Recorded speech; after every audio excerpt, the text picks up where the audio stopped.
Well, you may often, or maybe occasionally, read the Bible, or let's say hear the gospel proclaimed at Mass. That's maybe more often.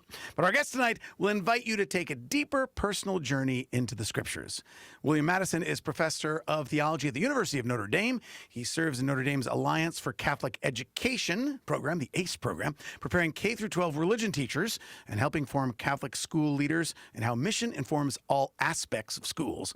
His latest book is called Follow Me, Walking with Jesus Through the Gospels. Welcome to the Busted Halo Show, Bill Mattison. Thank you, Father Dave and team. It's great to be here with you all tonight. You're coming to us from South Bend, where Notre South Dame Bend in the is. shadow, Brett, of the Golden Dome.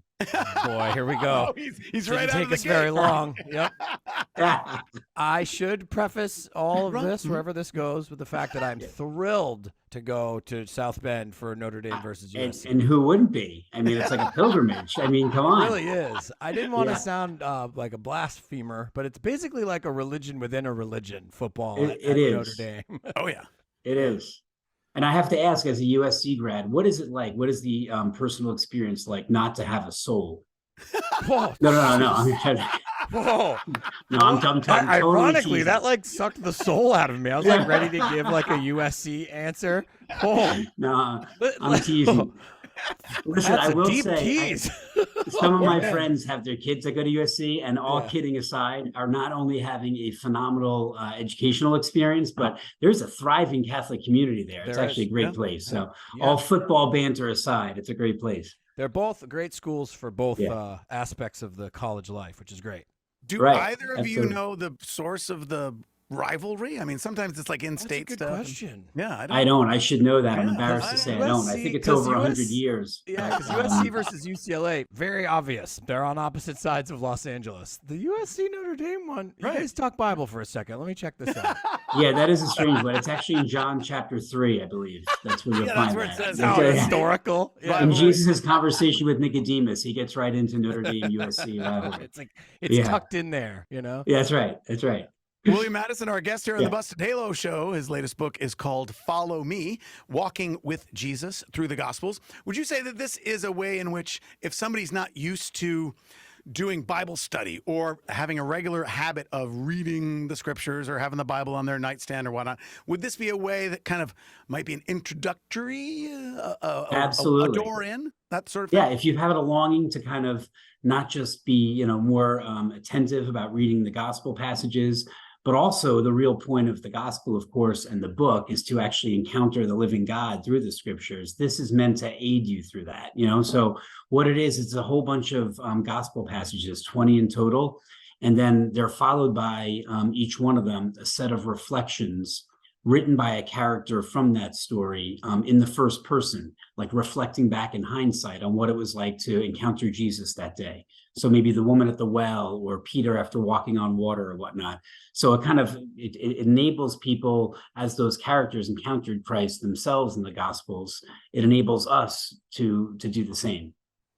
And would you say that is it would break down some of the barriers that a lot of people have? Right. With, I wouldn't know how to. Yeah. I mean, I think not only do people not regularly have a routine, and as I said at the top of the show, sometimes we Catholics aren't as known for that. Right. But also, I think particularly Catholics that don't have the tradition, as many other Christians do, of sort of their own personal encounter or interpretation. I think some Catholics might be reticent, going, "Well, I don't want to start reading, interpreting. I need Get the it church wrong. to help me with that." Right. And totally reasonable. But of course, we believe we are encountering God through the gospel. So I would put it on him and let him guide us, through that encounter. So, a lot of people, myself included, I regularly read the scriptures for my morning prayer. But a lot of times I start reading a story and I'm kind of like, oh, yeah, I know this one. This is the one about blank. And you kind of pull that lesson away that you've heard from your childhood. And it kind of like washes right over you. And I don't think we adequately appreciate the fact that, God himself is trying to encounter us right in the particularities of our lives, in our current situation, with what's on our mind, our kind of hopes, our fears, our dreams. And but what this book does is by offering reflections from these characters when they look back on how he did that to them, the hope is that each one of us in the particularities of our own lives can be encountered by God in the way that God is trying to reach us through these stories. All right. Well, let's encounter Jesus through the Gospels, because Yeah, what you do, as you mentioned, you take us through the Gospels, through the other characters, many of the right. other, not every other character in all the Gospels, many of the other characters, and sometimes that's a way for us to kind of get to know not just the Scripture and how that works, but even Jesus himself. So you got everybody from like some of the apostles, some of the lesser known Right. characters, but you break up the book into different things that Jesus does into 4 sections, right? Right, that's right. That's right. So the first group of reflections on Jesus calling us. So, for instance, Andrew is one of the ones in John chapter 1, who's told by John the Baptist, "Behold the Lamb of God." And then remember, he and another disciple follow Jesus, and Jesus turns around and says, "What are you looking for?" And they say, "Hey, where do you live?" They're all confused. And Jesus says, "Well, come and see." So that reflection is about Andrew talking about what it was like to spend the day with Jesus. Huh. We kind of think it's like this momentary encounter. He says, "Come and see." They went, they spent the day with them. Well, that whole day involved encountering other people, conversations, maybe laughter, silence. Of course, we don't know exactly what, so this is speculative. We don't know exactly what happened, Right. but something happened between Jesus and those guys that day. And I think sometimes we have a hesitation to think that God really does meet us in the particularities of our life through time in the kind of mundane moments, but that's exactly how he does. So that's what this is kind of hoping to kind of lead us toward him through. It sounds like it invites us to a prayerful That's imagination right. experience of the Gospels. So I mean, That's right. I think again, Catholics or some people might be reticent to do that. Well, I don't want to like pretend something that happened that didn't happen. But like you said, what happened after Jesus said, "Come and see"? Usually we kind of That's leave right. that almost homiletically, like, what would that be like for you? But what you're inviting us to do is like, well, maybe it was this, and what would that be if that was That's you? right. So What would like be in when your Andrew's life? walking around with Jesus, and he's like, "Oh, let's get something to eat," and then Andrew's like, "Yeah, but he had the dinosaur hands when the check came." He's like, "I don't know, he's poverty." Alligator arms. Yeah, alligator arms. I gotta stick my hand in my pocket and pay for Right, lunch. right. Jesus. One of my favorite ones is like the rich young man, right? So the rich young Okay. man, obviously, Jesus says, "Come follow me, sell everything, follow me."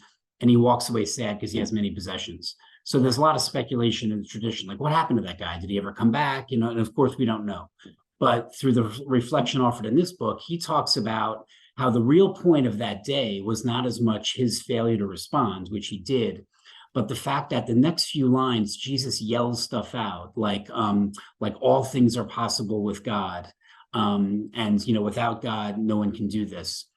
He recounts how that's actually Jesus calling off to him in the distance and kind of not giving up on him, and how his experience of Christ was being like not being given up on, and how even though he wasn't ready to kind of make the commitment that day, eventually he was, and he attributes that to kind of like Christ being like the hound of heaven, just keep coming after him. And he talks about the changes in his life later on. So that's something that I can imagine in my own life, for instance. What are the ways that I failed to respond to God's invitation?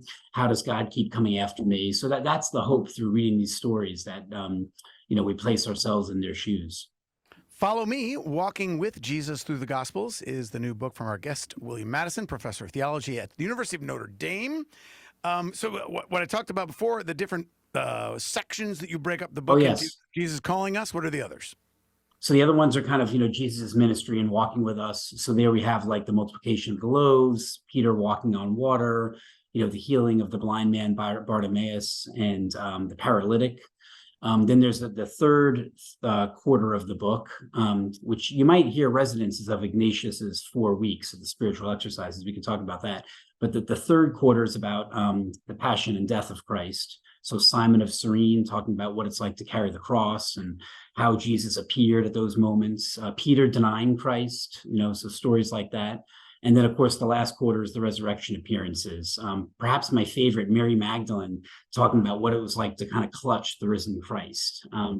So those are the 4 movements of the book. So maybe with one of the characters, if you wouldn't mind, give us an example of how the imaginative piece, the piece that the kind of you invite us to fill in, how does that get us to know Jesus better? Right. So, for instance, with Mary Magdalene, when she talks about, Christ turning to her and saying Mary, and she says, Rabboni, she talks about how later on in her life, people love hearing that story, because like, what could there be a greater story than actually encountering, the embodied risen Christ? And she talks about how people, when they hear the story, they're almost envious because they wish they had an experience like her that was so compelling and so vivid and so tangible that it's almost like they couldn't not believe. And she reports how, despite having that experience, the mystery of the resurrection is something that we continually live into. And it's not something that like compels her such that she can't not believe, but it's something that every day in her life, she has to kind of recommit herself and be kind of recaptured by Christ. So this kind of longing sometimes that we have, that we wish it were easier. We wish it were like us, for the apostles. We wish it were like us, for the same way for us.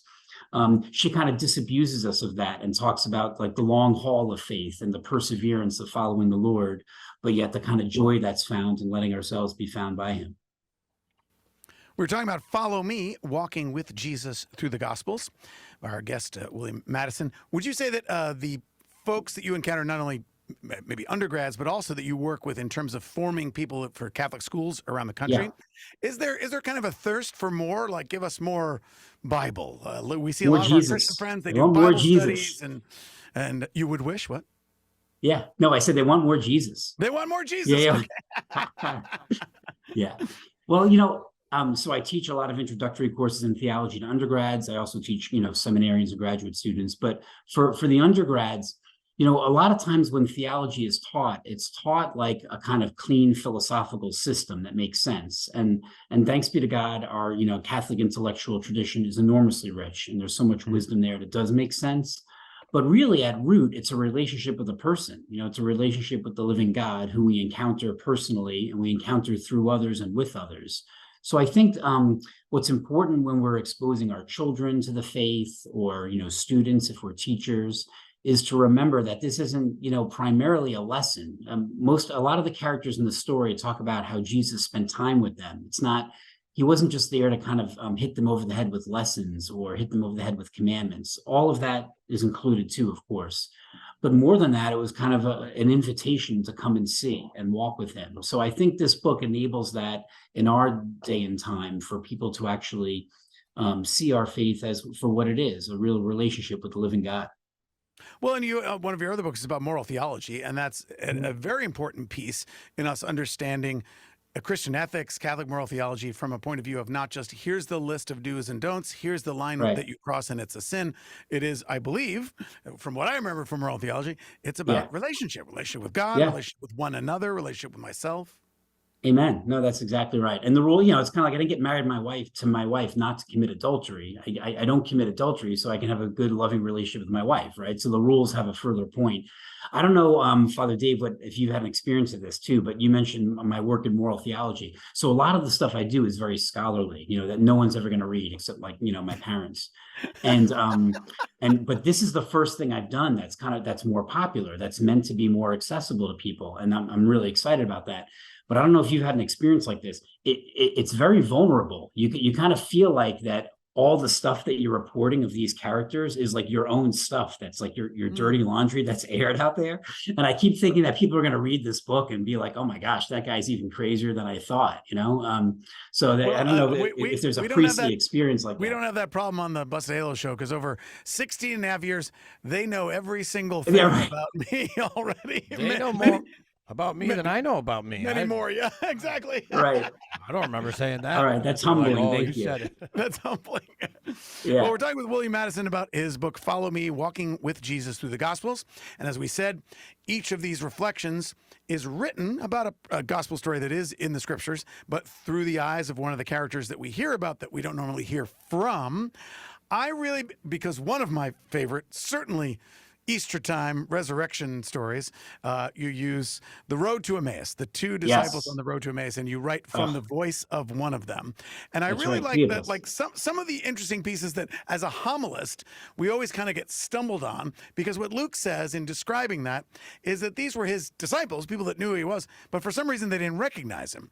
And I love what you did with this, if you permit me to quote from you a little bit. This is from the lens of one of these two disciples that failed to recognize Jesus, even though he's walking along. And you say, have you ever failed to see something right in front of you? Perhaps you fell in love with a longtime friend, or one day you realize that your child is an adult with his or her own life and character and story, and you begin to treat him or her accordingly. For some reason, you were at first unwilling to see it. Well, it was a bit like that. It's true, he was different that day, vibrant, alive, and that is saying something since before his death, he was the most fully alive person I'd ever encountered by far. He was not so different that day that you could not recognize him. You're right, that you could not recognize him. And once you did, you saw both the old Jesus and also the new. I mean, that's a dimension that is really helpful for me as someone who's encountered that story many times and loved that story. That's a great insight into that. Oh yeah, thanks. The can you imagine what it must have been like to encounter like a resurrected person, right? I mean, so the opportunity this book offers is to reflect on like what that must have been like, whether it be Cleopas there or Mary Magdalene. Another thing it invites reflection on is like the disciples always report that they felt like it was Christ working through them. And we believe in our faith that through God's grace, Jesus isn't just a good example, but actually kind of animates us with his life and power. And a lot of the characters try to talk about that, like how they felt, things were his initiative, but it was really them. It wasn't like violence. It wasn't done to them, but things were happening in their lives that wouldn't have been possible without his presence and his kind of power and agency. So one of the cool things about the book, I think, is like trying to these great theological mysteries of the resurrection or divine and human agency. Like, what does that look like when it happens in a real life story? And that's what it tries to portray. The book we're talking about is Follow Me, Walking with Jesus Through the Gospels. We've got a link on our radio blog, bustedhalo.com/radio, so you can find out where you can pick this up from Emmaus Road Publishing. I wonder if they said, now, if you're going to do some of the gospel stories, you probably don't want to skip the old road to Emmaus. Sorry, from Emmaus Road Publishing. We'll put a link there, bustedhalo.com/radio. Now, when Brett comes to South Bend, I mean, maybe you got to show him some of the traditions, Notre Dame traditions. Absolutely, Brett. We're going to take you around. Well, when you said I didn't have a soul, I didn't know if you're going to be a nice host or like a mean Notre Dame fan. Yeah, apparently it's the latter, or no, we're going to try to get you one of those while you're here. So no, I'm not kidding. I'll take that. I'll take that and a green beer. Thank you. Okay, yeah, absolutely. So I did some research. I told you guys to talk about the Bible a little bit, and I'd look into the USC Notre Dame thing real quick. I did not know this. Now, the intensity of the rivalry is just because it started in 1926, and Newt Rockne was the Notre Dame coach in the 20s, and it just kept building back and forth. But the origin is quite fascinating, actually, and I'll say it quickly. The origin of the series is quite often recounted as a quote, and this is in several books, a conversation between wives. So Newt Rockne, who is a famous coach in Notre Dame history and just football history, for those of you who don't know the name, his wife was talking to USC's athletic director, Gwen Wilson's wife, and Mrs. Wilson was able to persuade Mrs. Rockne that a trip to sunny Southern California every other year would be better than snowy, hostile Nebraska, which is where Notre Dame was kind of building a rivalry. No, they were able to talk them into coming to L.A., and the rest is history, as they say. So how about outstanding. There's some other, there's some other money and stuff like that involved. That's right. Of course, but that's the kind of the story on the street, and I think it's kind of interesting and fascinating. Here we are, almost a century later, still talking about it and still getting excited about it. Yeah, unsurprisingly, the wives get things done. Right, of course. See. And you know who got stuck with Nebraska? Those of us at Colorado. They got the rivalry there. Nebraska's looking around. Who should we be rivals with now that Notre Dame went to California? Yeah, what do we do now? What do we do now? That's working out for you guys now, too. All right. Yeah, I guess so. Yeah, it's coming around. All right. Well, Bill Mattison, thank you so much for joining us. Thank you. It's been an absolute pleasure. Great being with you guys. And so just wave from Brett from the good seats when you're when you're there for the game. I think Brett will be in the good seats. Remember this face in case I storm the field. You're saying they don't give all the professors 50-yard line season tickets? No, surprisingly not. Yeah, just hope to be in the building. That's what I'm if we're lucky. Yeah. Well, check out bustedhalo.com/radio to find where you can pick up Follow Me, Walking with Jesus Through the Gospels. Bill Mattison, thank you again. Thanks, Brett. Thanks, Father Dave. Take care. Take care, Krista. Take care.